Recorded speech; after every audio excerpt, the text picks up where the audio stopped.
So it is a relatively warm day today. It has been very cold this last week, regularly getting below freezing at night by a lot, and not really getting very warm during the day either. Today it is like 60, almost 60 degrees out here, high 50s. Much better than it has been. So I'm glad that the weather warmed up enough for me to be able to come outside and do a tour with you guys without freezing my buns off. Because it's been so chilly, I haven't really been out here very much. I've just been coming out here only when necessary, almost tripped, to gather something here and there to eat. But mostly all the harvestable stuff from the garden is dead, as you can see. That's not to say there's nothing harvestable at all, because today I'm going to get a little salad. Also, check out these volunteer carrots. They're actually doing pretty well. They're having to compete pretty hard with this plantain here. But I mean, these just came up with no watering or care from me at all. And they probably get stepped on because they're like right in the middle of where I walk. I've been trying to remember where they are, but sometimes I come out here in the dark because the sun goes down so early. And yeah, these definitely look a little crumpled, but we'll see if we actually get to harvest any carrots from that. I'm gonna come over here to the volunteer lettuce patch, which of course this is the most beautiful lettuce in the entire garden, the lettuce that I didn't even plant on purpose. And I'm just gonna start grabbing some of these bigger leaves from near the base of the plant, and I'm gonna try and get like 1 to 2 leaves off of each plant. These are planted super close together because the head of, like the seed head of the lettuce fell over and just left all its seeds in one spot, and then I did not thin them out once they started sprouting. And so I do actually have to come in here kind of regularly and pull a lot of leaves off to keep the plants from actually choking each other out fully. And this lettuce should be super sweet since it's been so cold. It's been like, I don't know, in the 20s almost every single night. And actually the last few nights it's been threatening to get below 20 degrees, which is pretty cold for this area. Our coldest it's supposed to get on average, like in an average year, is about 10 degrees Fahrenheit.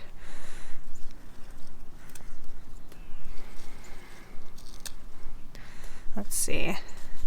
There's some more little ones in here.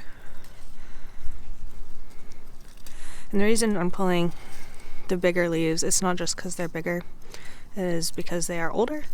And the plant, if you look at it, if you've never harvested lettuces like this before, the new leaves are being pushed out of the middle. And I don't want to damage the area where they're all growing from. So I take the bigger leaves from the outside, and that sets the plant up to have an easier time pushing out more new leaves. Here's an example of one that happens to be all by itself. Actually, I lied. That's 2 plants. Okay, this is one plant here by itself. And so I would take this biggest leaf here, and maybe the second biggest leaf if I really want to, and then leave this plant for a couple of weeks, and it will make a couple of new good leaves for me. I'm also going to harvest a few dandelion greens to go in the salad. These have just volunteered in my garden, and I leave them because I do like to munch them occasionally. They also do a really good job of pulling calcium up from the deep soil and then leaving it on the top when its leaves die. So it's really good for cycling nutrients in the garden. And I'm just kind of looking for some of the more younger, tender looking leaves from these dandelions. I usually only get a few. They are a little bit bitter, but having just a little bit of that bitter in the salad, it's not super noticeable, and it theoretically should help with overall digestion. So we do have a couple of things growing in this dead zone here in the meanwhile over the winter. This is one of the brassicas that I planted, this and its little companion here. So this is the seed I actually planted, I think, and this also came up in its little cell, and it looks kind of like a little kale. I'm not really sure, but I left it to see what it would grow into, and it's just right here next to its little Brussels sprout. I've also got this guy, which I don't remember what it is. It kind of looks like the kohlrabies to me. We'll see if that develops into anything. Same with that purple one there. The other thing it could be is like maybe purple cauliflower. I'm not so good at labeling, but usually once it starts making something of itself, maturing, it becomes pretty obvious what it is. Last week I had planted garlic all the way in here. It still has not come up yet. That is not concerning for me. One, because it hasn't really rained and I haven't watered it. And two, I would expect it to take a little bit to actually start coming up, because the colder it gets, the slower everything will happen. So if, it's been very, very cold outside, things will be happening very, very slowly out here. Oh, all the way down here, it looks like we've got some frost damage. These are some rutabagas. They are supposed to be frost hardy, but what can sometimes happen, especially here where we have warmer days and then suddenly cold nights, is sometimes the plant can't properly acclimate fast enough to actually handle the cold. It has to know that the cold is coming. You can see it's getting aphids because it's feeling sick. It sometimes can't tell far enough ahead of time that the cold is coming, because it has to pump all these sugars into its leaves in order to decrease the freezing point of the water in its cells so that they don't pop when the water freezes. So the middle leaves look like they're doing a lot better. These are newer leaves that have had time to acclimate. We're gonna pull I was gonna pull a little bit of lettuce from here, but all of these are looking pretty small. I might get like a leaf here, maybe a leaf here, but these are not getting very big over here yet. Also, the dill looks like it was doing good in the cold, and now it's feeling a little more sad with how absolutely freezing it has been. My cabbages and Brussels sprouts are doing really well though. It's starting to become more clear to me which ones are cabbages and which ones are Brussels sprouts. These ones are the cabbages and these ones are the Brussels sprouts, and I can tell because these are like wider, flatter leaves, and these are like kind of getting taller, and the top of them kind of looks like a giant Brussels sprout in my opinion. These will not start putting on Brussels sprouts for a while yet, but when they do, they'll be like in little crooks of the leaves along the stem there. I also have a ton of wild chickweed in my garden that I could be pulling to put in salads. That's this one right here. I just don't like the flavor of it very much. It is edible, but it kind of tastes like grass in my opinion. Not super great. Right here in between the chickweed though, I have the onions that started sprouting inside, and I just stuck them in the ground. There's another little one right there. They're kind of scattered all over the place. Here's another one. They'll be mostly making greens for me, and then seeds if I decide I want seeds. I could probably also pull the bulbs near the end of the season. Oh, Kate is coming over to say hi. But mostly second year onions, they'll put their energy into their seeds and not the bulb, so you won't get a super good onion harvest from them. But it is nice to have the greens. Yes, hi sweet girl. So my peas are only looking okay. Something I've kind of found out over time is that the peas, while they are technically frost hardy, they don't like it. They would like cool weather that is just like above freezing, but below freezing they just kind of get sad like this. Some of the newer tops are still looking okay. This looks like it might be trying to flower a little bit, but I don't know if it will actually do a good job of that if the temperature continues to stay below freezing at night. Now that it has been cold though, I think I'm going to pull this radish. This I don't remember planting it here, and it's just the one, and it's also kind of old to pull a radish. You can see kind of the way the skin is getting all tough looking. I'm not sure if it will be edible, but if it has a chance of being edible after it being freezing is a really good bet to make. Leaves of radishes are also technically edible, but they've got all these little like hairs on them. They're just a little bit spiky. I think you would generally need to cook them, but I don't like cooked greens very much, so I'm going to not eat the radish greens. The raised bed garden is actually looking a lot more green than everything else. Whoops, my radish just fell out of my bucket. Let's try that again. So, yeah, this is looking more green. All of these like hearty perennial herbs like the sage, nothing seems to bother sage. Heat of the summer, cold of the winter, it looks approximately the same no matter the season. The oregano is having a good time in this cold. This looks like a great time to be harvesting it actually, because this looks like a lot of new growth.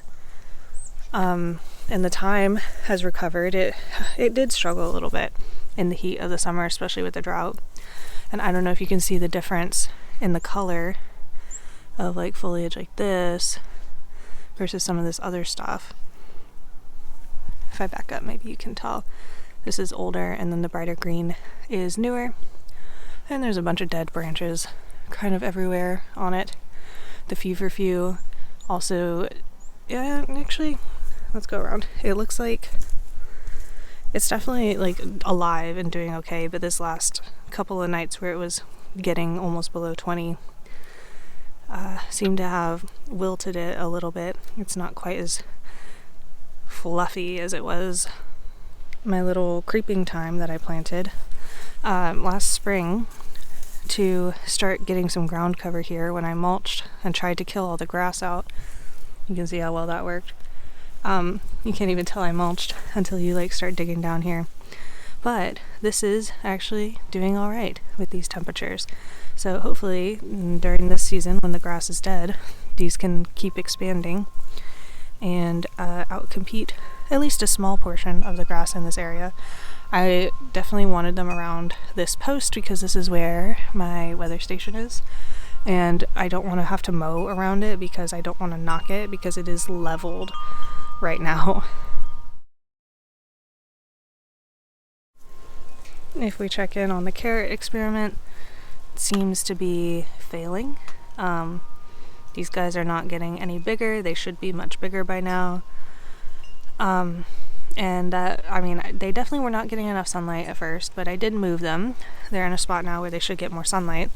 Although, you know, we are approaching the solstice, which is the darkest night of the year.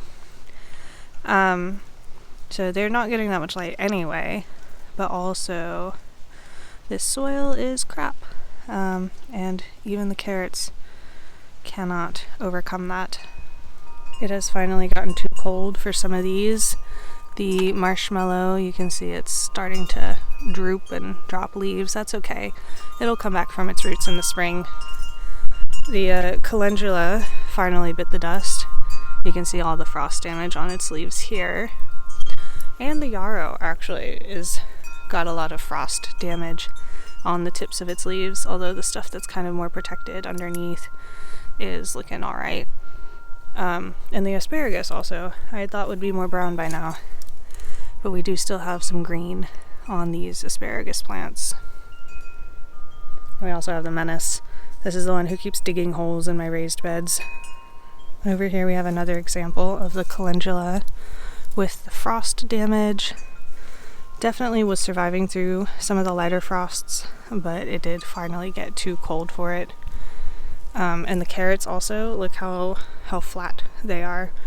They survived, but they're not happy with how cold it is. I can start pulling these anytime. Maybe I'll pull one for you guys so I can put it in my salad. We can take a look at how these are doing. They should be fine in the ground even if the tops die back. Oh, oh, that's funny. You see the top of it and you're like, oh, this is gonna be a good carrot, and then it's like, just kidding. Just kidding. Let's go put you over here. Let's pull one of the other ones. I have 2 varieties in here. Let's see. What do we got? I thought I saw the top of a good one in here not that long ago. Oh, that one looks pretty big. That's one of the purple ones. Okay. Where was it? Oh, that one looks decent.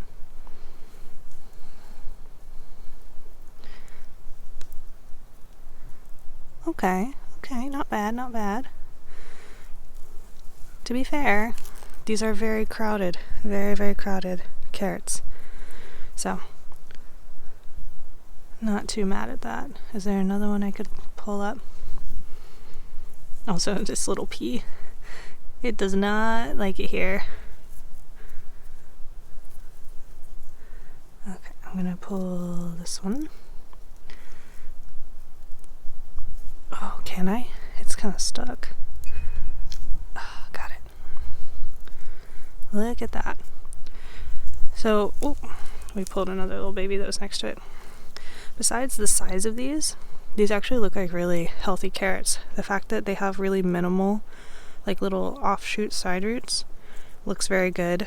They're like generally straight-ish, right? They're not super gnarly or anything. That's pretty good. This raised bed here is looking much, much worse for the wear. The transplants are technically still alive, right?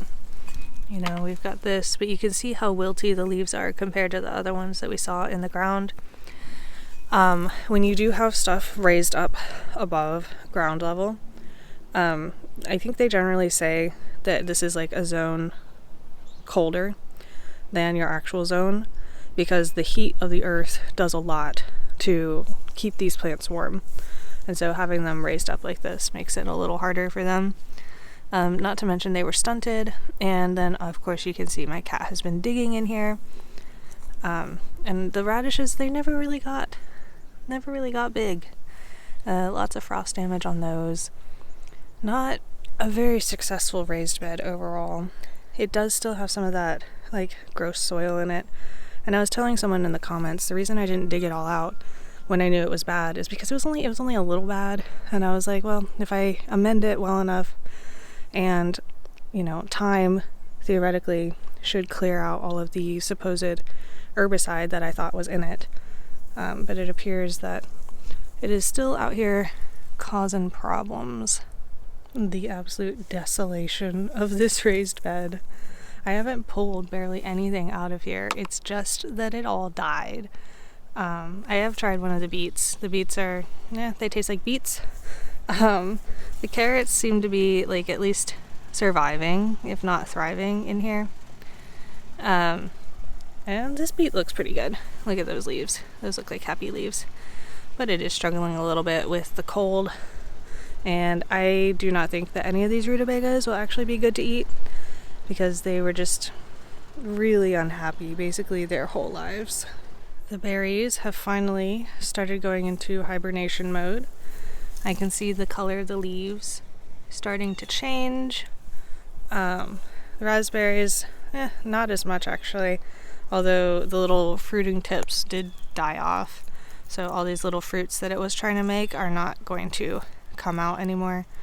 These are like still on the plant, but if I squish them, they're like taking something out of the freezer squishy, you know? Just not great. As always, the rosemary is like chilling. And my little citrus over here, this one is doing better. This is the kumquat. This one, its little fruit actually looks really sad. Let me see if I can get y'all in close on that. It's not getting bigger, and it's actually starting to look a little yellow. The leaves still look healthy and alive. And it's got this big layer of mulch on it, so we're hoping this survives the winter. It's supposed to be good down to 10 degrees Fahrenheit, which is why I got it. It's like the only citrus that I could possibly expect to overwinter outdoors in my area. The fig, of course, gone dormant, but you can tell it's not dead because it's got these little buds on it. And then this is a limequat. This is a cross between a lime and a kumquat, and you can see it's having a harder time.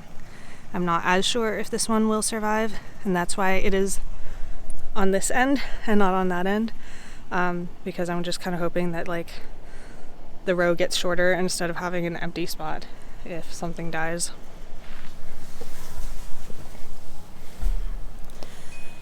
Alright guys, well that's kind of the slow winter December update for you.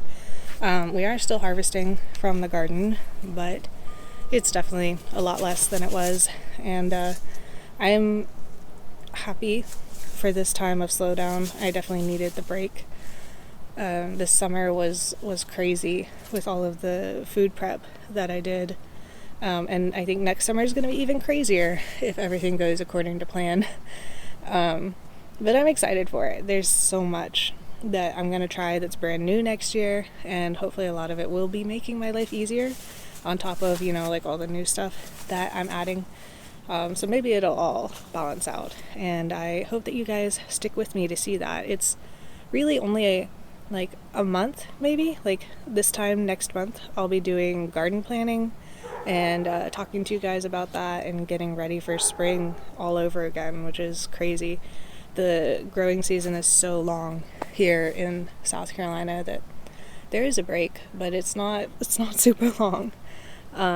So yeah, thank you guys for coming along with me on this garden tour, and I will see you again next week. But until then, happy gardening.